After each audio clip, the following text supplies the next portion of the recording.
Abra su Biblia, por favor, allí en el primer libro de Reyes, capítulo 20. Primer libro de Reyes, capítulo 20.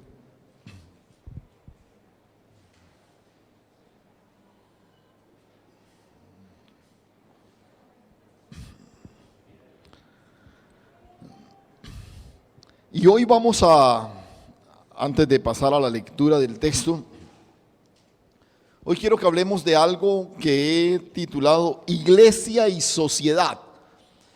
Vamos a tratar de ver un poquito desde el desafío de estar, pero no pertenecer. Nosotros como iglesia estamos en esta sociedad, pero no pertenecemos a esta sociedad. ¿Cómo vivimos esa presión, esa tensión? ¿Cómo realmente somos iglesia en medio de una sociedad que todo el tiempo está tratando de desdibujar lo que tiene que ver con nuestra identidad, con lo que realmente somos? Entonces, ese es el encabezado de esta reflexión, y vamos a tratar de ver esto en el relato del capítulo 20 de Primero de Reyes. Ahora, este es un relato extenso. Ya le anticipo de entrada que no lo vamos a agotar hoy, porque el relato es bastante extenso, pero ya le queda impuesta una tarea. La idea es que usted pueda a lo largo de esta semana leer toda la historia, porque el capítulo 20, repito, es bastante extenso. Hoy incluso vamos a leer solo la primera parte de esta historia, y la temática vamos a tratar de verla desde la historia. Recuerde, los pasajes del Antiguo Testamento son sombra, nos anticipan realidades que Dios revela en el Nuevo Testamento y también que vemos reflejada en lo que hoy vivimos. Entonces vamos a mirar un poquito desde este relato del capítulo 20 el desafío de estar en medio de esta sociedad, pero tener claro que no pertenecemos a ella. ¿Cuántos lo saben? Bueno, pues que como que no lo tienen claro. Entonces es grave, ¿cierto? Recuerde, estamos, pero no pertenecemos. ¿Amén? Listo. Entonces vamos ahora sí, una historia fascinante, hermosa, con unos matices muy gráficos y todo lo demás. Capítulo 20 del primer libro de Reyes. ¿Listo? Vamos entonces. Entonces Ben-Hadad, rey de Siria, juntó a todo su ejército y con él a 32 reyes con caballos y carros, y subió y sitió a Samaria y la combatió. Y envió mensajeros a la ciudad de Acab, rey de Israel, diciendo: así ha dicho Ben-Hadad, tu plata y tu oro son míos, y tus mujeres y tus hijos hermosos son míos. Y el rey de Israel respondió y dijo: como tú dices, rey, señor mío, yo soy tuyo y todo lo que tengo. Volviendo los mensajeros otra vez dijeron: así dijo Ben-Hadad, yo te envié a decir, tu plata y tu oro y tus mujeres y tus hijos me darás. Además, mañana a estas horas enviaré yo a ti mis siervos, los cuales registrarán tu casa y las casas de tus siervos, y tomarán y llevarán todo lo precioso que tengas. Entonces el rey de Israel llamó a todos los ancianos del país y les dijo: entended y ved ahora cómo éste no busca sino mal, pues ha enviado a mí por mis mujeres y mis hijos, y por mi plata y por mi oro, y yo no se lo he negado. Y todos los ancianos y todo el pueblo le respondieron: no le obedezcas, ni hagas lo que te pida, lo que te pide. Entonces él respondió a los embajadores de Ben-Hadad: decid al rey mi señor, haré todo lo que mandaste a tu siervo al principio, mas esto no lo puedo hacer. Y los embajadores fueron y le dieron la respuesta. Y Ben-Hadad nuevamente le envió a decir: así me hagan los dioses y aún me añadan, que el polvo de Samaria no bastará a los puños de todo el pueblo que me sigue. Y el rey de Israel respondió y le dijo: decidle que no se alabe tanto el que se ciñe las armas como el que las desciñe. Y cuando él oyó esta palabra, estando bebiendo con los reyes en las tiendas, dijo a sus siervos: disponeos. Y ellos se dispusieron contra la ciudad. Y he aquí un profeta vino a Acab, rey de Israel, y le dijo: así ha dicho Jehová, ¿has visto esta gran multitud? He aquí yo la entregaré hoy en tu mano para que conozcas que yo soy Jehová. Y respondió Acab: ¿por mano de quién? Y él dijo: así ha dicho Jehová, por mano de los siervos de los príncipes de las provincias. Y dijo Acab: ¿quién comenzará la batalla? Y él respondió: tú. Entonces él pasó revista a los siervos de los príncipes de las provincias, los cuales fueron 232. Luego pasó revista a todo el pueblo, a todos los hijos de Israel, que fueron 7,000. Y salieron a mediodía, y estaba Ben-Hadad bebiendo y embriagándose en las tiendas, él y los reyes, los 32 reyes que habían venido de las que habían, me perdí, espere. El 16, 32 reyes que habían venido en su ayuda.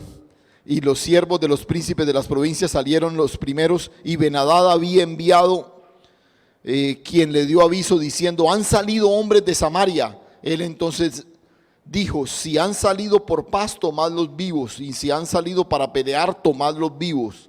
Salieron pues de la ciudad los siervos de los príncipes de las provincias, y en pos de ellos el ejército, y mató cada uno al que venía contra él, y huyeron los sirios, siguiéndole los de Israel. Y el rey de Siria, Ben-Hadad, se escapó en un caballo con alguna gente de caballería, y salió el rey de Israel e hirió la gente de a caballo y los carros, y deshizo a los sirios, causándoles gran estrago.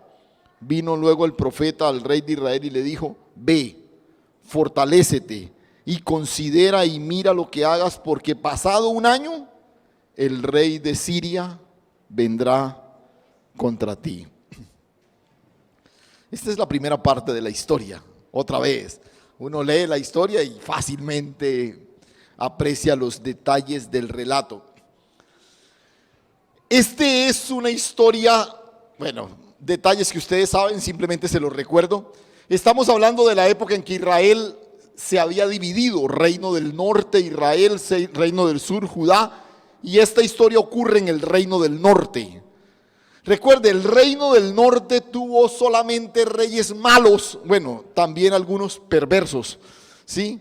No hubo un solo rey bueno en Israel, el reino del norte, pero indiscutiblemente el más malo de todos fue Acab, este que es el de nuestro relato. Este fue sin duda el rey más perverso que tuvo Israel en toda su historia. Mire, tan malo era que en la época de Acab toda la idolatría, el culto que se tributaba a Baal y esas deidades paganas se institucionalizó. Digamos que el baalismo se hizo la religión del Estado. 400 profetas de Baal comían en la mesa del rey. Bueno, aunque usted sabe que Acab se casa con Jezabel, uno de esos nombres que uno solo oye y ya se como que se le eriza la piel, ¿cierto? Usted oye el nombre de Jezabel y no, sin conocerla mucho, uno ya sabe que es como, suena como mala. Y de verdad que era mala esta señora. Para decirle que Acab era bueno al lado de ella. En serio, el tipo al lado de ella era una mansa paloma. Pero con todo lo perverso y malo que fue Acab ante los ojos del Señor, uno tiene que reconocer que esta es una de las figuras más estratégicas que la Biblia nos da a conocer. Es más, su matrimonio con Jezabel es una jugada estratégica. Jezabel es una princesa de uno de los reinos que hostigan a Israel, y él se casa con ella y de alguna manera casi que compromete ese reino a respaldar a Israel. En la época de Acab y su padre Omri, digamos que la relación con Siria, que es la nación que está al norte de Israel, fue una relación medio rara. ¿Por qué les digo medio rara? Porque en algunos episodios, seguramente usted si ha leído el libro de los Reyes, en algunos episodios uno ve que eran como aliados, en otros eran como amigos, se apoyaban. Recuerda, por ejemplo, el episodio de el sirio, el Naamán, que era leproso, y el rey de Siria manda cartas al rey de Israel para que le pida al profeta que ore por él. O sea, uno dice, venga, esto no se da entre naciones enemigas. Pero realmente en otros episodios fueron enemigos y abiertos enemigos. El ejército de Siria vino a la casa de Eliseo a acabar con su vida cuando el Señor los encegueció. Bueno, si usted observa, era una relación rara. Repito, no se sabía si eran enemigos, no se sabía si eran amigos, si eran aliados, pero Acab, un estratega de estrategas, digamos que manejaba esto convenientemente para evitar hostilidad, para evitar enfrentamientos. El tipo era, en medio de toda su perversidad, reitero, hay que reconocer que este hombre tenía esa capacidad. Ahora yo les pregunto, bajo la óptica de Dios, ¿qué era Siria para Israel? ¿Qué era? Enemigo. ¿Por qué? Porque era una nación pagana, así de sencillo. Era una nación pagana. Entonces, Acab podía verla como aliada, podía verla bajo la conveniencia de que, bueno, son vecinos quizás por el comercio, por todo lo demás que es natural con una nación vecina. Pero para Dios, Siria era una nación pagana. Eran enemigos del pueblo de Dios. Pero lo llamativo en el relato es que esa relación como ambigua, medio conveniente, de amigos, de enemigos, parece que eso solo estaba en la mente de Acab. Porque para Ben-Hadad, el rey de Siria, ¿qué era Israel? Siervos, enemigos, esclavos. O sea, Ben-Hadad no veía a Israel de otra manera. No lo veía de otra manera. Sin embargo, Acab, repito, tenía toda una relación ahí como medio rara en su mente, ¿cierto? Pero el rey de Siria tenía claro que su propósito era dominar a Israel, ejercer control sobre sus vecinos, subyugarlos, hacerlos esclavos y asumir control del pueblo de Dios. Y les dije al principio que quiero invitarlos a hacer un ejercicio. Vamos a tratar de leer la realidad de la iglesia hoy y su postura en medio de la sociedad actual, y vamos a leerlo desde este relato. Vamos a apreciar, vamos a hacer un ejercicio, o sea, vamos a intentar escuchar la voz de Dios para hoy desde la palabra que Él habló en la antigüedad. Entonces, ese es el ejercicio que quiero proponerles. Entonces, hoy sencillamente vamos a avanzar sobre dos declaraciones que quiero que analicemos. La primera de ellas, escuche. El sistema mundano en el que estamos pretende enseñorearse de la iglesia. Recuerda, nota la relación. ¿Qué pretendía Siria? Ejercer señorío, hacer de Israel sus esclavos. En esa misma línea, mirando la correlación, tratando de leer la realidad de hoy desde esta historia, podemos concluir que el sistema mundano en el que estamos pretende enseñorearse de la iglesia. Escuche, ¿sabes qué es lo preocupante? Que esa ambigüedad que solo estaba en la mente de Acab, porque recuerda, Ben-Hadad sí lo tenía claro. Israel son nuestros esclavos. O sea, Ben-Hadad sí lo tenía claro. Esa ambigüedad que había en la mente de Acab a veces da la impresión que también está en la mentalidad de la iglesia de hoy. Pero quiero recordarle algo. El sistema mundano en el que estamos sí lo tiene claro. Sí lo tiene claro. Sí tiene una agenda que pretende neutralizar el poder de la iglesia. sí tiene una agenda clara que pretende desdibujar la identidad de la iglesia. Aunque como iglesia estemos soñando, sí, no, hemos logrado un lugar en la sociedad, ya la gente nos reconoce, hasta los políticos, hasta una cosa y otra. Escúchame, esas son tonterías que nos hemos metido en la cabeza, olvidándonos realmente el papel para el cual Dios nos ubicó aquí en medio de esta sociedad. A veces sentimos que hay ciertos sectores de la sociedad que nos están valorando, que resaltan la misión de la iglesia, la labor de la iglesia, y nos olvidamos que en el fondo muchas veces lo que buscan es usarnos. Quizás el ejemplo más claro es lo que surge en momentos como estos, en momentos preelectorales, ¿no? Cuando todo el mundo ve la iglesia y lo importante que es la iglesia para las contiendas electorales. No, escúchame, detrás de todo eso hay la intención de usarnos. Porque repito, este sistema mundano en el que estamos sí tiene claro qué es lo que pretende hacer con la iglesia y pretende enseñorearse de ella. Mira lo que ocurría aquí. Siria no estaba en el territorio que Dios le dio a Israel como herencia. Recuerde, la orden de Dios era que todas las naciones que estuvieran en la tierra prometida debían ¿qué? Ser expulsadas, ¿sí? Pero Siria no está en el territorio de la tierra prometida. Siria es un vecino al norte. O sea, el desafío que Israel tenía con Siria no era expulsarlos. ¿Era qué? ¿Era qué? Evitar que entraran. ¿Sí? Evitar que entraran. Israel no tiene la demanda de expulsar a Siria porque no está en su territorio, pero tiene el desafío de no permitir que entre. Escúchame, nosotros estamos aquí, no pertenecemos aquí.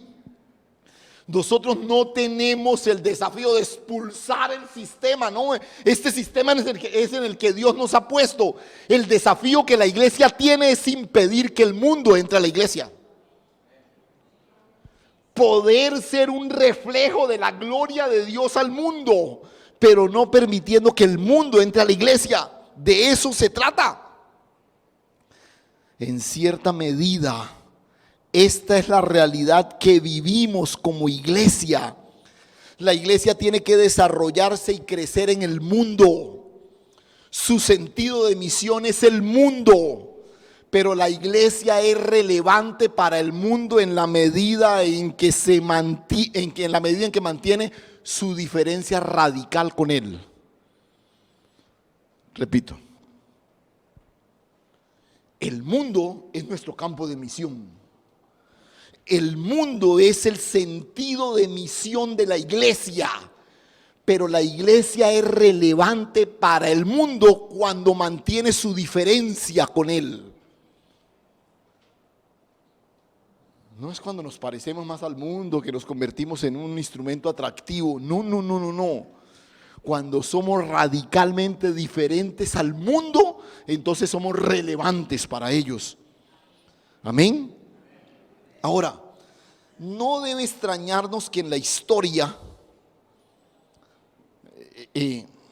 digamos, esta historia que se da en el reinado de Acab,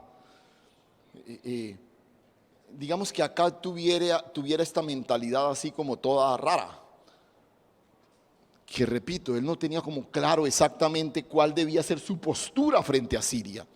Pero no debe extrañarnos, recuerde, al casarse con Betsabé, por simple conveniencia política, Acab abrió para la nación la incursión de la adoración a Baal, casi que como la religión oficial de Israel en la época de su reinado.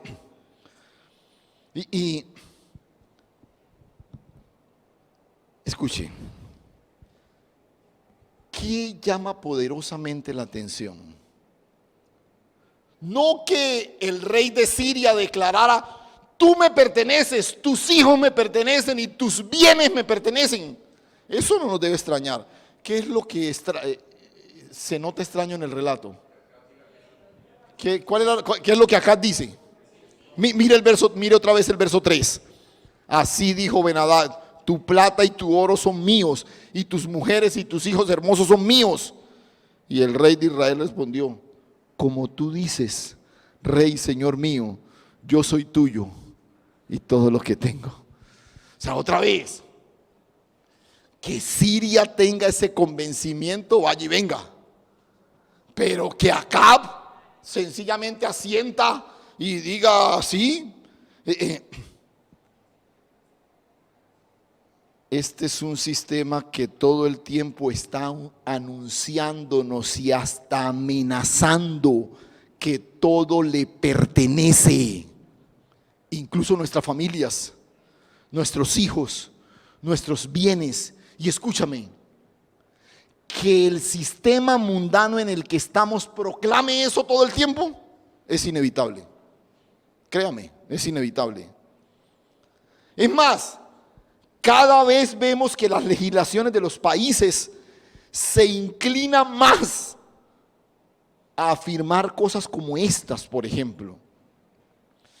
Uno observa en la legislación de algunos países, sobre todo países del primer mundo, ¿no?, que hoy se legisla para decidir sobre la vida de los menores, aún por encima de la voluntad de la familia. Hay países donde los niños menores de edad son propiedad del Estado.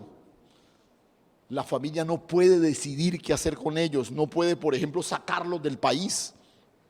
Y hemos visto el testimonio de muchas personas, y esta es la estrategia de muchos países desarrollados, que llegan con propuestas súper llamativas en países del tercer mundo, sobre todo aquí en Latinoamérica, invitando a jóvenes, parejas a radicarse allí, que tengan familias ahí, que crezcan allí. Y el objetivo, ¿cuál es? Países que se envejecieron, que se quedaron sin población juvenil, infantil. Y el objetivo ahora es, y uno dice, bueno, pero está bien, finalmente son países que tienen muchas oportunidades y todo lo demás. El problema es lo que está detrás de eso. Familias que van, tienen hijos allí y luego quieren devolverse y no pueden. O el Estado les dice, si quieren váyanse ustedes, pero su hijo se queda aquí. Es ciudadano de este país y no puede salir. Entonces, nota, si tú ves ese tipo de cosas que ya estamos viendo en las legislaciones de los países, ¿qué es lo que está gritando? El mismo mensaje de Ben-Hadad. Tú y tus hijos y tus bienes me pertenecen. Repito, esta tendencia parece inevitable. Lo que es inconcebible es que nosotros como iglesia lo aceptemos. Escúchame.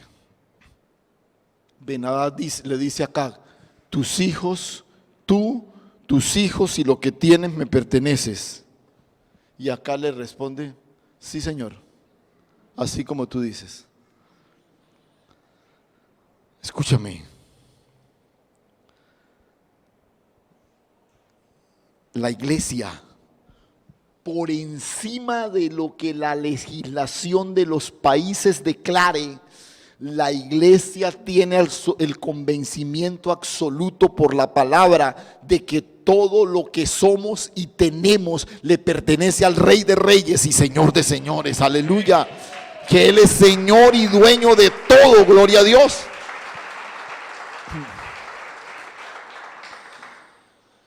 Y mira, esta convicción es innegociable al interior de la iglesia. Nuestros hijos son parte de un proyecto generacional que va más allá de nuestro apellido, que va más allá de la nacionalidad.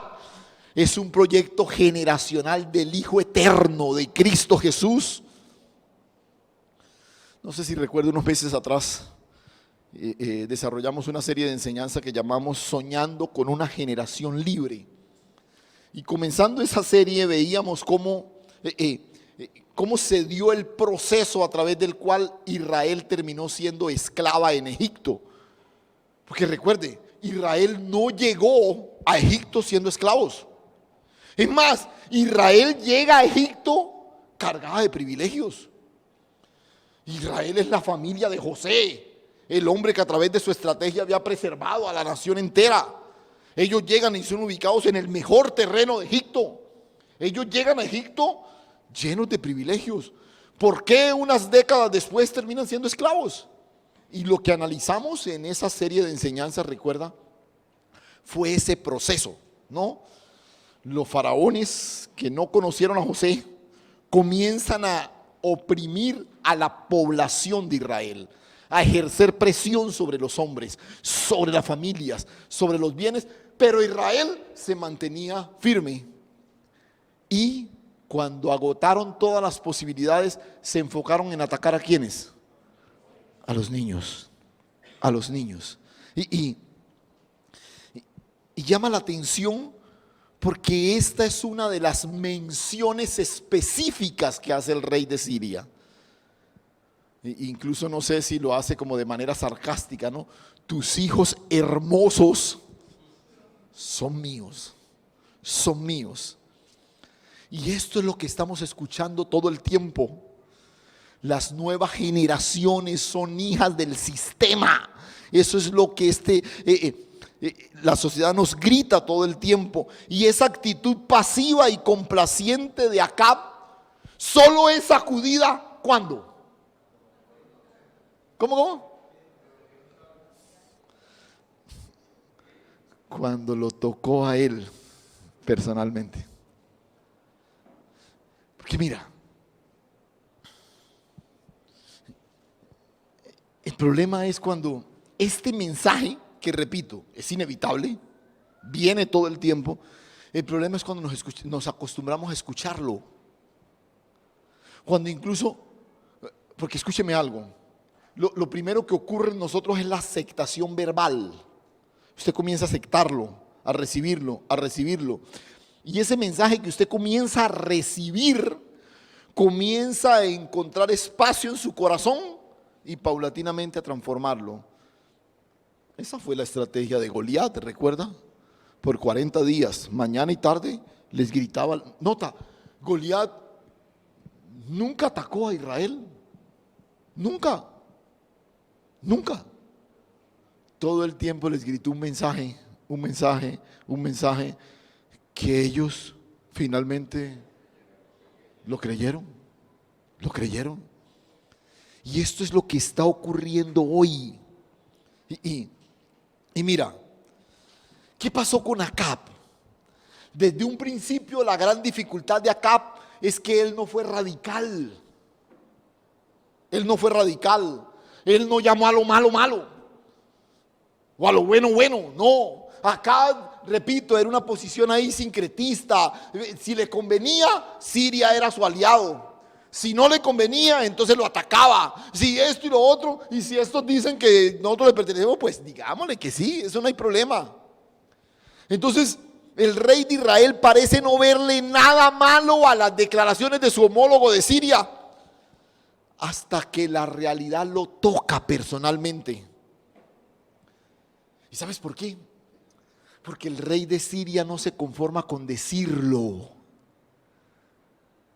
Este sistema en el que estamos es insaciable. No se conforma con decir que tú le perteneces. Van a venir por nuestros hijos, y van a venir por nuestros bienes, y van a venir por las estructuras eclesiales, y van a venir por una cosa y por otra. ¿Por qué? Porque este sistema es insaciable. Hay una voracidad insaciable en un sistema que pretende neutralizar el poder de la iglesia. Entonces, Acab pensó que con que Ben-Hadad lo dijera, pues no hay problema, que lo diga ya él, ¿cierto? ¿Hasta cuándo? Hasta que le dijo, mañana voy por eso, por lo que es mío, y voy a entrar a tu casa, y voy por tus bienes, y voy por tus hijos y por tus mujeres. Y Ben-Hadad no se conforma con la postura servil de Israel, ahora quiere incursionar y tomar el control. Y escúchame, por favor. cuando no consagramos a Dios todo lo que somos, cuando no tenemos esta premisa como algo innegociable en nuestras vidas. Todo le pertenece al Señor. Tarde o temprano vamos a sentir el rigor de un avance persistente del sistema en el que estamos, que va a querer reclamar lo que proclama que es suyo.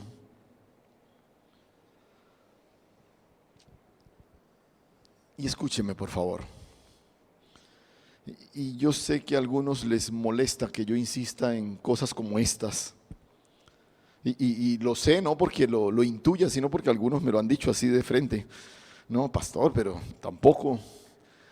Pero esas posturas complacientes a nivel de familia,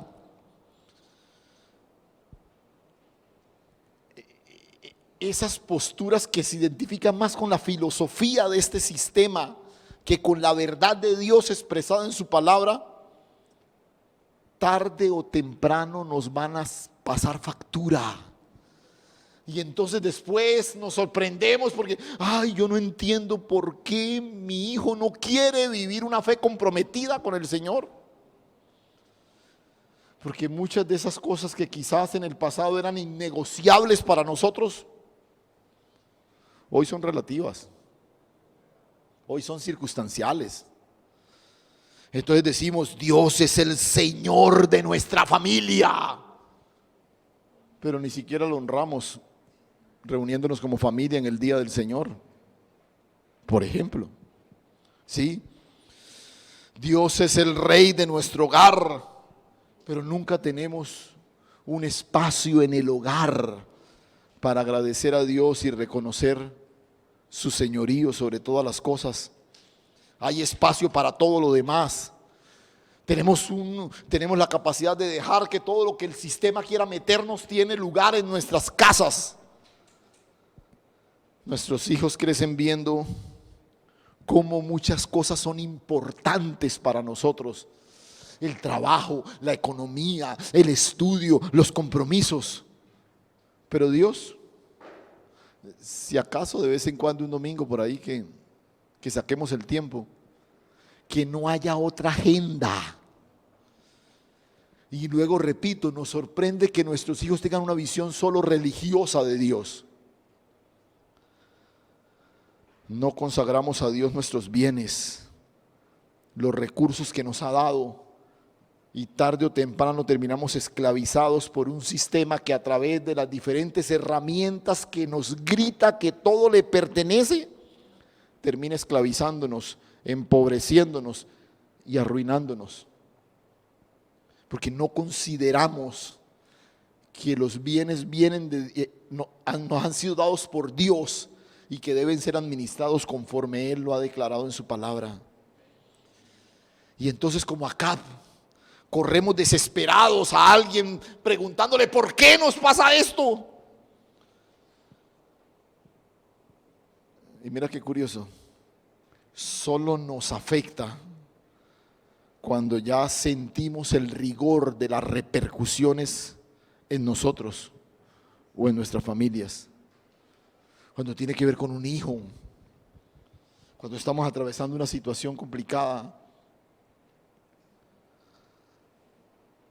Una segunda declaración que quiero que observemos,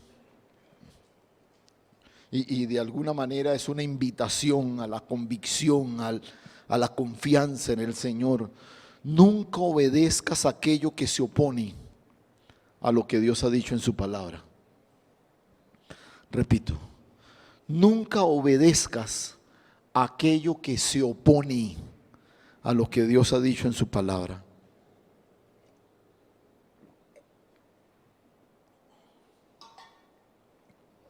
Estamos en un sistema en que debemos respetar y sujetarnos a las autoridades. Vivimos en un país que tiene una constitución, una ley que estamos llamados a respetar y acatar. Incluso la Biblia misma nos invita a eso, pero también nos dice que es necesario obedecer a Dios antes que a los hombres. Y Y vea, en todo lo perverso, lo oscura que es la vida de Acab, tuvo un momento de cordura, tuvo un destello de claridad. Y mira el verso 7. Entonces el rey de Israel llamó a todos los ancianos del país y les dijo: entended y ved ahora cómo éste no busca sino mal, pues ha enviado a mí por mis mujeres, mis hijos, y por mi plata y por mi oro, y yo se lo he negado. Consultó a los ancianos. El hombre que solo consultaba la voz de la conveniencia. Y todos los ancianos y todo el pueblo le respondieron: no le obedezcas ni hagas lo que te pide. No le obedezcas. Nunca obedezcas aquello que se opone a lo que Dios ha dicho en su palabra.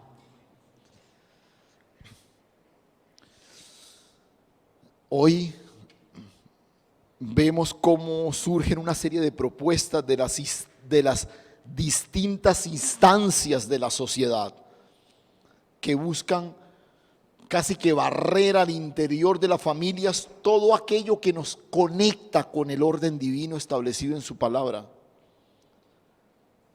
Te pongo un par de ejemplos. Acabamos de estudiar por varios domingos una serie sobre el materialismo, esa corriente social que hace de lo material el fin último de todo. Una filosofía de vida que pretende arrebatar todo lo que Dios nos ha dado y convertirnos en esclavos, esclavos del tener, del acumular, esclavos de lo material. Un sistema que te dices, ¿te provoca algo?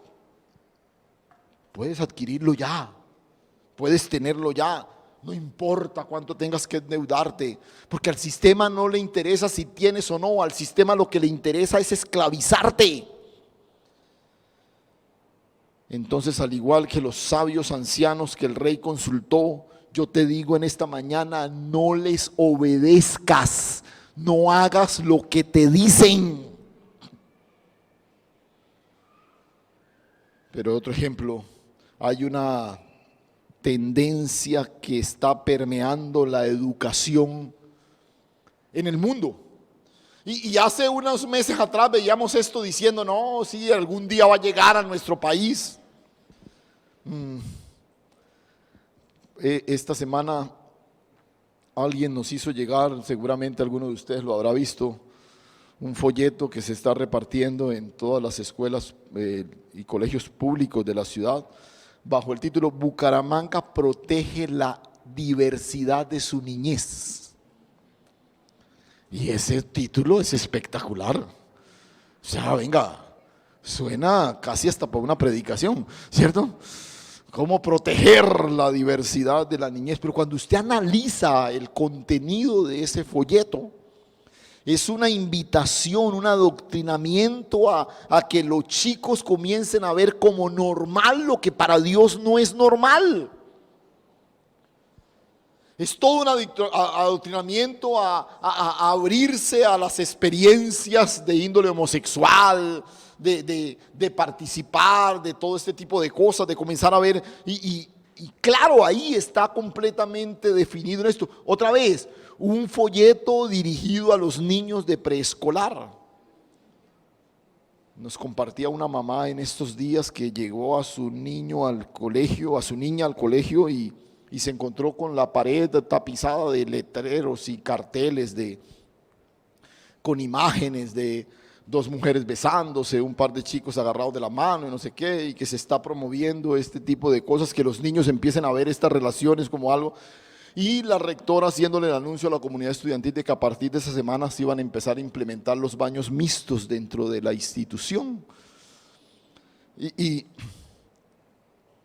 entonces uno comienza a ver que no es un grito que viene de muy lejos, es un mensaje que el sistema en el que estamos nos está gritando. Nos mandó una persona un video de una de las bibliotecas públicas de la ciudad que está ubicada allí en el sector del Álvarez, una infraestructura fuera de serie, de verdad, fuera de serie, como las mejores bibliotecas del mundo, muy bonita y todo lo demás. Y esta señora se va tiene diferentes salones para chicos de 0 a 2 años, de no sé qué, y comienza ella a filmar donde está todo el material de lectura para estos chicos.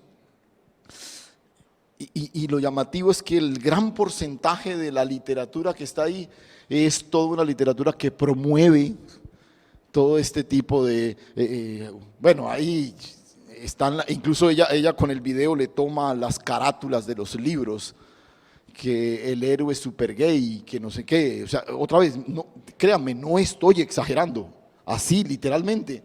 Y entonces comienza a mostrar cómo toda la literatura, entonces por ejemplo este es para los niños de tal edad, y luego pasa al siguiente salón, la gran mayoría de literatura tiene que ver con eso. Entonces yo digo, ¿qué es lo que, escúcheme, ya no es un asunto sutil? Este es un grito de un sistema que te está diciendo: tus hijos me pertenecen. ¿Por qué esa insistencia de adoctrinar a los más pequeños frente a estas tendencias? Porque el sistema nos está gritando: son míos, son míos, y yo los educo conforme a lo que quiero de ellos. Y esta mamá nos preguntaba: ¿qué hago yo en el colegio ahora con esta cuestión? Y pues tú puedes pasar una carta, sentar tu posición, exigir que a tu niña no la hagan partícipe de esa instrucción, de que vaya y tenga experiencia en esos baños y conocer toda, o sea, tú puedes exigirlo. ¿Por qué? Porque la premisa de nosotros es: no los obedezcas, no los obedezcas. Ahora, mejor aún, te hago una propuesta mejor aún. Escúchame, esta tendencia nosotros no la vamos a revertir, pero sí podemos instruir y formar a las nuevas generaciones conforme al propósito de Dios para ellos, conforme al diseño de Dios para ellos. Adoctrínales, enséñales lo que Dios dice acerca de estas cosas, pero no los obedezcas, no los obedezcas. Reitero, miren, toda la pecaminosa historia del rey Acab por lo menos tuvo este momento de lucidez, de sensatez. No le duró mucho, pero por lo menos tuvo ese momento de sensatez, de consultar a los ancianos y sobre todo acatar su consejo, porque Acab acató el consejo de los ancianos.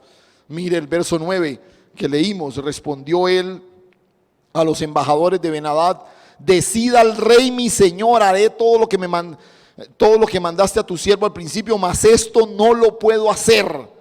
Y los embajadores fueron y le dieron la respuesta, y Ben-Hadad nuevamente le envió a decir: así me hagan los dioses y aún me añadan, que el polvo de Samaria no bastará a los puños de todo el pueblo que me sigue. Y el rey de Israel respondió y dijo: decidle que no se alabe tanto el que se ciñe las armas como el que las desciñe. Es muy interesante, vea. La obediencia de Acab hasta estimuló su valentía. Porque ¿cómo empieza el relato diciendo: no, sí, es cierto, pues, pero ahora le dice: no, pues sí, somos suyos, pero aquí no entra. Y entonces el tipo le amenaza y dice: ya, no va a haber polvo en Samaria, el ejército que está conmigo lo va a arrasar todo. Y acá, en una declaración como que no parece, no encaja en el relato, ¿cierto? Le dice: venga, hermano, no se alabe tanto el que se ciñe las armas como el que las desciñe. O sea, así como en una especie de refrán más de nosotros diría, no sé, ¿cómo es que dice el refrán? No se ponga a ensillar el burro antes de, ¿cómo es que? Antes de montarlo. O sea, venga, eso no es aquí el que dice que, aquí no es el que sale a la batalla, sino el que regresa de la batalla. Aquí no es el que se ciñe las armas, sino el que regresa y se desciñe, ¿cierto? O sea, por eso le digo, la obediencia de Acab estimuló su valentía. Y mira, escúchame, es necesario obedecer a Dios antes que a los hombres. Recuerda que les cité la experiencia de lo que vivió Israel cuando terminó siendo esclavizado por los egipcios. La primera estrategia que utilizó el faraón fueron unas parteras que tenían la instrucción del rey de acabar con la vida de todo niño varón que naciera. Pero ¿qué hicieron las parteras? Decidieron por temor a Dios no ejecutar la orden. Y mira lo que registra el verso 20 del capítulo 1 de Éxodo. Dice, y Dios, ¿qué? Hizo bien a las parteras, y el pueblo se multiplicó y se fortaleció en gran extremo. Cuando tú y yo decidimos obedecer a Dios, Dios pondrá los recursos del cielo para respaldarnos. Aleluya. Y mira, esta es la primera vez que Acab se decide por la obediencia en lugar de la conveniencia. Es la primera vez. Toda la vida de Acab se había movido por conveniencia. Toda la vida. Él se había movido por conveniencia. Pero por primera vez Acab decide la obediencia por encima de la conveniencia. Y esto permitió que en la historia de la revelación quedara el registro de una de las victorias más grandiosas, más rimbombantes de Israel en toda su historia. ¿Por qué? Porque con un grupo de solo 7,000 hombres vencieron a una coalición de 32 reyes. Un ejército numeroso, no había manera de derrotarlos. Pero el Señor lo hizo. Un enemigo que los superaba en todos los aspectos, Dios lo hizo. Y escúchame a manera de conclusión. Cuando abrazamos la obediencia por encima de la conveniencia, las amenazas se multiplicarán. Porque ¿qué hizo Ben-Hadad cuando Acab le dijo no lo voy a hacer? Inmediatamente lo amenazó. Y el polvo de Samaria no alcanzará porque lo vamos a arrasar. Escúchame, cuando abrazamos la obediencia por encima de la conveniencia, las amenazas se multiplicarán. Pero todos los recursos del cielo se manifestarán para respaldar la decisión de honrar a Dios antes que a los hombres. Antes que a los hombres. No había forma de ganar en medio de ese enfrentamiento. No había manera lógica de creer que ese grupo de 7,000 hombres iba a vencer a una coalición de tantos reyes. Pero cuando tú y yo decidimos honrar a Dios antes que a los hombres, Dios pone en favor de sus hijos todos los recursos del cielo. Aleluya. Escúchame, esta parece una lucha infructuosa. Créame que uno a veces se siente amedrentado. La experiencia, yo les he contado muchas veces con frustración, la experiencia aquí en el colegio, de sentir que a veces ni siquiera el respaldo de los padres para iniciativas que pretenden preservar a sus hijos de toda esta seducción. Pero hoy simplemente, escúchame esto. La realidad que nos rodea es inevitable, es avasallante, pero la verdad que nos gobierna es clara. Amén. Nosotros, nuestros hijos y todo lo que tenemos le pertenece al Rey de Reyes y Señor de Señores. Aleluya. Es del Señor, gloria a Dios.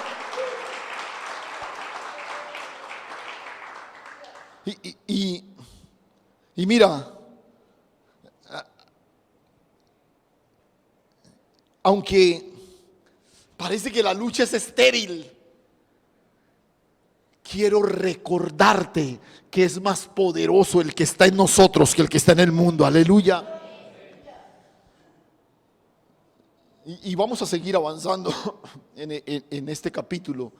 Pero hoy sencillamente quiero invitarte a abrazar con toda convicción lo que Dios ha dicho, por encima de lo que todo el tiempo oímos.